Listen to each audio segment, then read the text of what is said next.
This is the Better Life, Better Work Show, and I'm your host, Allison Crow. I'm a life and self-leadership coach for authentic and ambitious small business owners and professionals. I show up here in your ears as a transparent leader doing the same inner and outer work that you are. I'm here to remind you that you're probably a gardener and not a machine, and that soft, sustainable, and soulful success is actually available to you on your own terms. Emotional presence and wellness are also available to you as someone who juggles both an amazing business and a beautiful life. I'm here to remind you that more is not better, better is better. Hello, smart and soulful business owners. This is Allison Crow. This is a live recording, streamed via video, of the Better Life, Better Work Show. We are episode number 157, I think. Y'all, shit, I've been learning some stuff, and I'm going to share it with you because I want you to learn it too. I don't want it to have to take you 50 years to learn. My intellect, don't you love when someone's like, I'm so fucking smart? My thinking parts, my thinking self, my mental capacity has been a primary leader in my life. I love to think. I love to learn. I love to learn. I love to think. I love to learn. I love to think. And I'm scared of dancing. Okay. So for some of you, especially those of you who get embodiment, you probably don't need to listen to the rest of this. But for most of my life, being in my head and my brainy parts and my thinking parts and my learning and strategic parts, being in my thinking has solved a lot of problems. It's created money. It's created jobs. It helped partly heal a broken heart. I'm sure it saved me somehow from things when I was a little kid. But I notice that a lot of my clients are the same as me. They're really smart people. They're really effective. And a lot of times they're really cut off from their body. And so I have a couple of really good friends who are like big embodiment people, and they used to scare me. I've hired some of them to come and teach to my clients. My portal to this was painting. Painting started in my 40s, and painting was the beginning of me understanding my emotions outside of my intellect. And painting for me is a full body experience, right? Like it requires big movements. Okay, so what I want to tell you is about these fucking fire ants. And a couple of months ago, so I've been doing some really deep inner work with a therapist. I will just out myself. I've been doing some work on certain parts of me that get really, quote, triggered, especially around disagreement, conflict, and things that hit my deep fear of being left. And apparently the way I've always grown up and used these mental, I've tried to use my brain to solve the problems of my heart. And thus depression, thus anxiety, thus overthinking. And a couple of months ago, I hit some really deep pockets in my own personal work. And there were parts of me that like did not like that I was going down into my body to feel some shit I really need to feel. And so there were parts of me that like got pissed off at my therapist and was pushing back at her and creating conflict there, or creating mental conflict where there actually was no conflict between us. And around this same time, two things happened with ants. And I just now got the fucking insight. So just trust me and listen. I went over to my friend Laura's house for a girls' night a couple of months ago, parked in her driveway. The next day, I had ants all over my car. They were sugar ants. Maybe they were fire ants. I remember getting stung a few times. But my paid for truck was covered in ants. And I went and got them out, and they still were covered in ants. And it took me about a week to fully get rid of the ants. I will say that little air blower from the car wash was super helpful. Like not just wiping them out, but blowing them out. So apparently if you park on an ant pile, or maybe they drop down from the trees, but somehow the ants got all in my car. Fire ants, right? So fire ants. And yes, a couple stings. So then a few weeks later, I am having this experience. I'm creating this experience. My parts are creating this experience with some conflict with various coaches and leaders in my life. Like I just had really stubborn parts and parts that didn't want me to feel, frankly. That's what it was. Parts that were like, don't go there. If you feel this, you will die. If you feel this, you will be left. And so one day I was really angry, and my husband was struggling with some stuff too. And my husband has this. So first of all, my husband has a podcast that is called I'm Not Mad, I'm Just Irritated.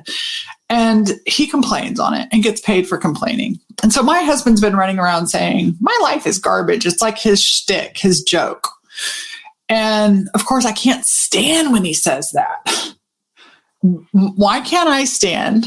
Why can't I stand when he complains? Because I haven't let myself complain. So this one day, it's a Friday. I've just gotten off with my call. I'm irritated as fuck. And my husband and I said, you know what? I need to get some of this anger out. And so we go out to the lake by my house, and we park the truck, and we get out. And he's angry and I'm angry. We're not angry at each other. And I said, hey, yell at the sky and the lake. My life is garbage. And he just looks at me like I'm fucking nuts, y'all. And so I'm like, my life is garbage. And I'm yelling and I'm like, fuck so-and-so and fuck so-and-so and fuck so-and-so. And this inner work is hard. And as I'm standing there, all of a sudden, I'm standing at the back end. We put the tailgate, and I'm not just sitting down. I'm like giving it. For the first time ever, like I haven't let myself be mad. In the past, I used to be really rageful and it would like explode. And so I'm like practicing like, no, this is a controlled space to have anger. And all of a sudden I look down and my fluorescent multicolored Asics tennis shoe and socks, and I'm wearing shorts, was covered in fire ants that were stinging me. Okay, so I need you to pause. And if you've ever stood in a fire ant, are they only in Texas, Amy? If you've ever stood in an ant pile, and maybe that is only a Texas thing, but imagine standing in fire ants or being in a bee swarm. What is your instinct to get the fire ants off? Well, if you've never had this experience, I'm so sorry, come to Texas. I'll give it to you because it could teach you something that could change your whole fucking life. So I'm standing there, the ants are stinging, and immediately my whole body starts moving. I'm flapping, I'm taking my hands and I'm brushing off the fire ants. Like you're hitting your clothes to make them shake off. You're shaking your foot, and you're also taking your hands to brush them off as fast as you can. I'm pretty sure I also pulled my pants off because they crawl really quickly. And I was like, I got to get my pants completely off so that I don't get any fire ants in my coochie, because that would be painful. My fire ant bites are still healing from this episode a couple months ago. And I posted something about like trying to get rid of my rage. And then I got bit from all these ants. And one of my clients was like, wow, you got a lot of fire ant animal medicine. I wonder what the fire ants are trying to teach you. And it was like, nothing. My life is garbage. I just stand in fucking fire ants. And as I'm studying and reading and learning, so remember, studying and reading and learning happens above my head. But as I'm actually practicing what I'm learning, so part of what I'm learning is about talking to various parts of myself and asking them what they need. And my parts don't ever need, well, not ever. When I talk to my depression and say, what information do you have for me? My depression never says, could you please take a class on depression? and learn mentally and psychologically all about us. My depression says, Allison, you have grief. You actually need to cry out. You need to feel it. And so the other day, I have like this 90-day circumstantial, a lot of stuff going on, a lot of heaviness, a lot of, to use my metaphor, I had a lot of little ant bites and I just let them bite. And after a while, the stings hurt. And so it builds up. And many of my clients and people know the experience of, we were actually taught this in church. Like you had this mountaintop experience of accepting Jesus Christ as your Lord and Savior. And then you went back to living in sin. And so we've been kind of taught this, you go to the event and you have a renewed inspiration for the mountaintop experience.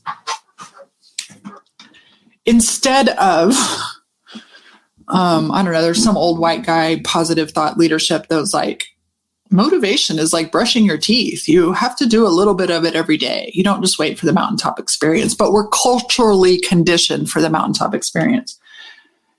And so the other day, I'm working my processes, both mental, and I'm actually really listening to my emotions. And I'm in partnership and in dialogue with them. And I asked my depression, what information do you have for me? And she says, we're clogged with emotion and feelings. There's some things you actually need to feel and you need to stomp into the ground. And so I went for a walk. Instead of, normally I lay in bed and I kind of ruminate and consciously complain in my own self. And my depression said, you need to move this out of your body. I don't think too much about it. I don't have a big movement practice. Some of these people have these beautiful movement practices. They're so good at it. Not me. I'm a newbie. And so I go for a walk. And on my walk, I'm listening to a book about emotions, like feeling my head. But I'm also like, I'm kind of in this practice of like, when I walk, I can stomp. And with my stomps, I'm doing this thing called conscious complaining. And I'm like, I'm frustrated at this and I'm mad at this. And this is a whole nother thing. And I'll do an episode on conscious complaining, but I'm discharging this from my system because for me, what depression has been was depressing all these things down inside of me. I have learned they need to get out. They need to get out through creativity. They need to get out through yelling, but yelling at people and cussing at them doesn't really, it does harm. So I'm walking, and the more I'm complaining, the more the emotions well up and the more my brain sees the places my heart needed me to witness and discharge some of my grief, discharge it through tears, awareness wasn't enough. The tears and the letting Mama Earth have it were important.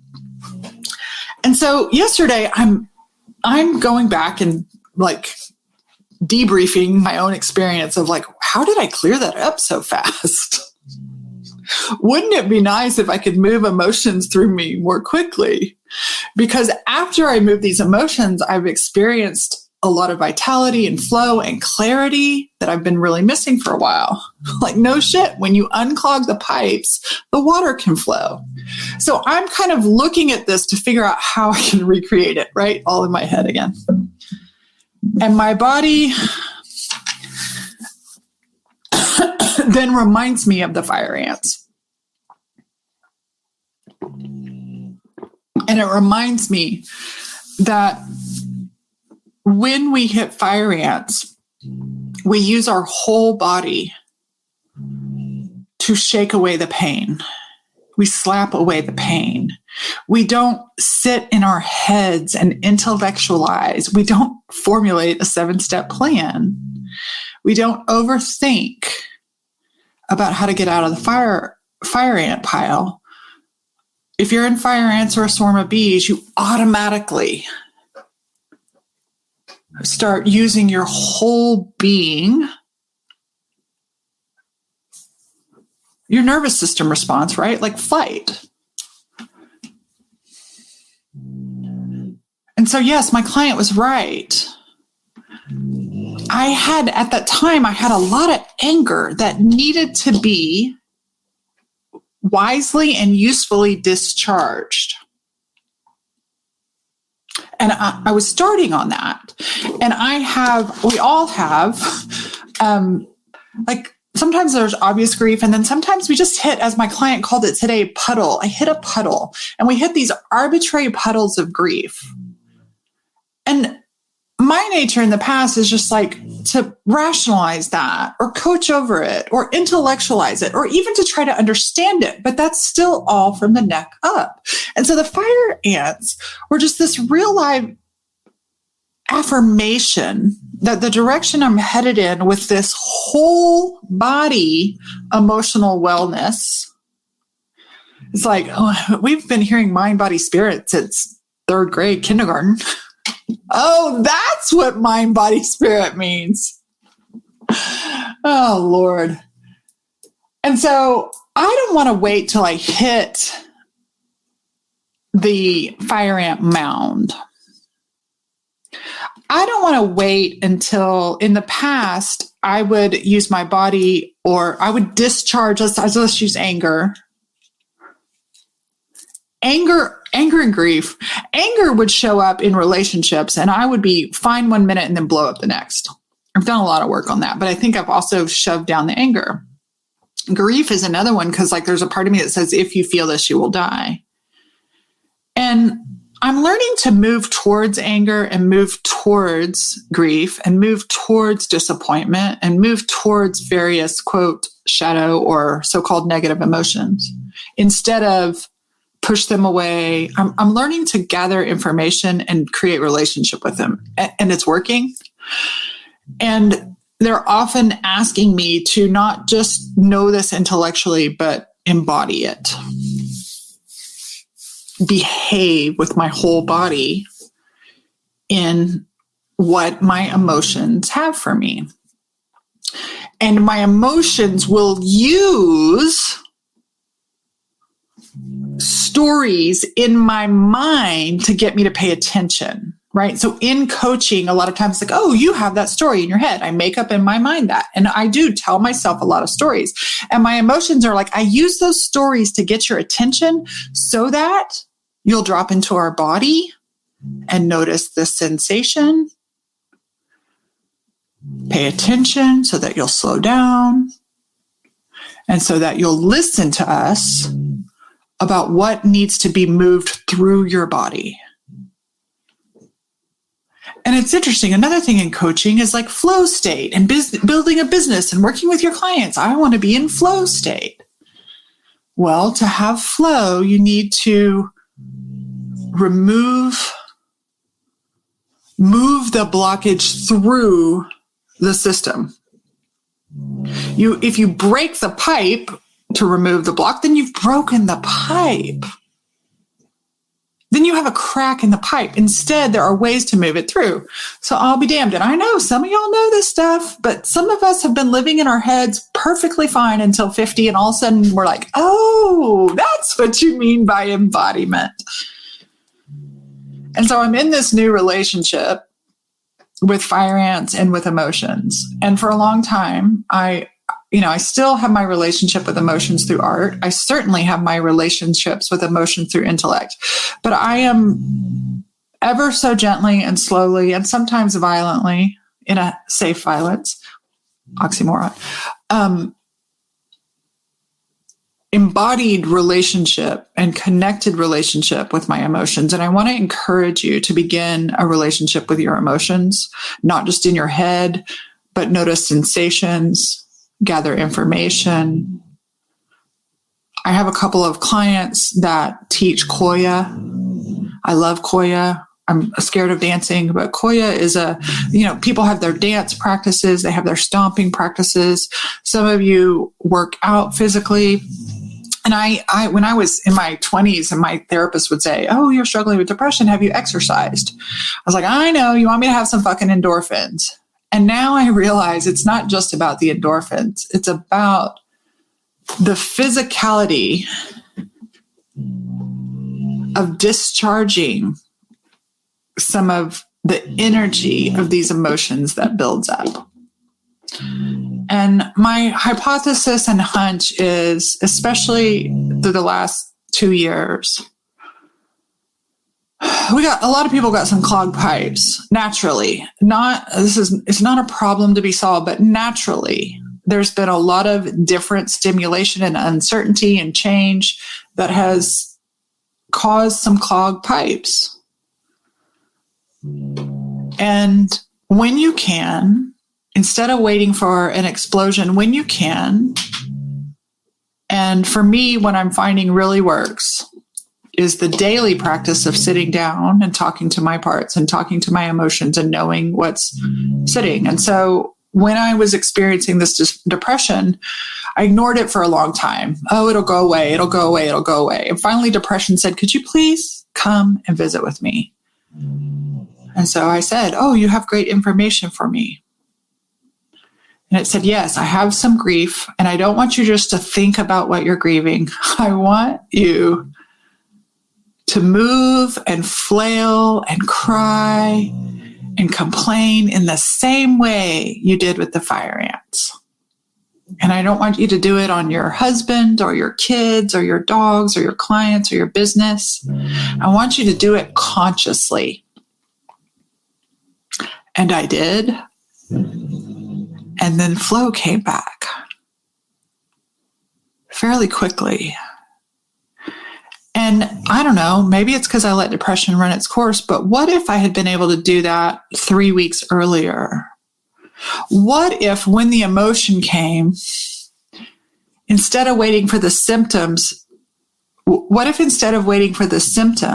self-care is not about eliminating the symptoms, but meeting and connecting with and nourishing the source as it arises.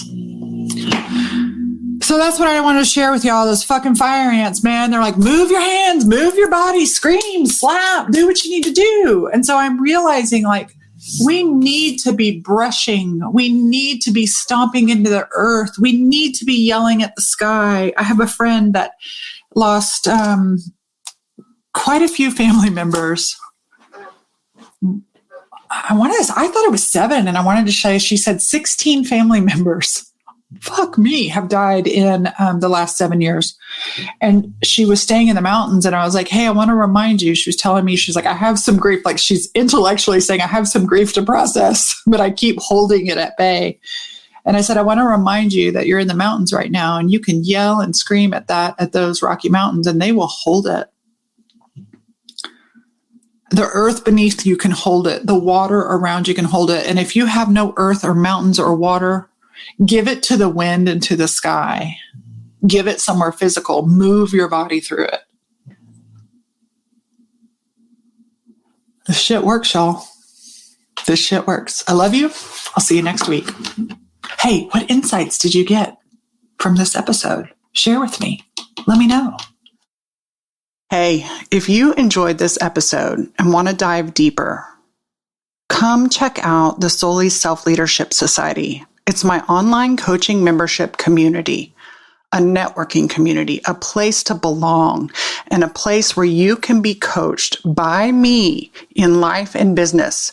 We dive deep into the practices of both being and doing that help us create our unique version of soulful success. It's a special community of small business owners just like you, and it's where I show up and give my clients personal support at an accessible fee.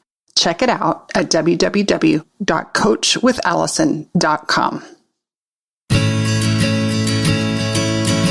As always, thanks for listening, and I want to give a special shout out to Elise Rich from Wide Awake Recordings for her sound production each week on my episodes, especially the car episodes, and for her music composition for my intro and outro. This show is sponsored by my 3 dogs, Leroy Brown, Clementine, and Rocky Potato. They're here to remind you to consider adopting when you get your next pet. More is not better. Better is better.